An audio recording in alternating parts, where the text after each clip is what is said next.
তোমার কোনো বয়ফ্রেন্ড নাই? জানি আমি, রোজ আমি আমার চেহারা আয়নায় দেখি। কোনো ছেলে আমার মতো একটা মাইয়ের দিকে তাকাইবো কেন? তোমরা আমার SBM বলে ডাকো, যার মানে সাদা বেগুনওয়ালা মুখ, তাই না? আরে না, ব্যাপারটা এরম। সরি রে। সমস্যা নেই মানজা, এখানে সরি বলারই বা কি আছে? আমি ঠিক মতো পড়ালেখা না করলে সেটা আমার দোষ, কিন্তু দেখতে এমন, তাতে আমার কি দোষ? আমি জন্মই নিছি এমনি, এটা কি আমার দোষ? দোষ যখন আমার না, তাহলে আমি কেন লজ্জা পামু? শোন না, ওরে মনে পড়তাছে, অন্য কেউ না, ভাগ্যবতী। ও আমা করে নিয়ে অত মন খারাপ করবো না, আমরা তোরে নাম ধরেই ডাকুম। এই এখন থাম, কইছিলাম না ওর লগে আমি লাইন মারুম, এখন থেকে আমি এটাই করুম।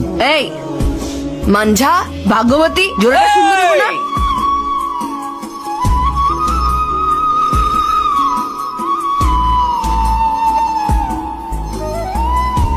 হ্যালো, হ্যালো, আমার ফোনটা জানি কই হারাইছে। তোর সামনে খারানো ভিতরটা কথা কইবো না? ডুব্বা, ও তোর লগে কথা কইতেছে। না না না না না, আমি কথা কইতে পারুম না, আমার ডর লাগে, তুমি কও। শোন সোডা, এই ছেলেগুলা সবকিছু মন খুলে বইলা দেয়। যদি তুই গ্রিন সিগন্যাল দিয়ে দেস, তাইলেও কখনো তোরে ছাইরে যাইবো না। আর যদি তুই রেড সিগন্যাল দিয়ে দেস, তাইলে শর্টকাটে অন্য রাস্তা দেখে নিব। তাড়াতাড়ি গ্রিন সিগন্যাল জ্বালাই দে। এত তাড়াতাড়ি হইব না, ট্রাফিক লাইট সবুজ হওয়া পর্যন্ত অপেক্ষা করতে চিন্তা করে দেখি।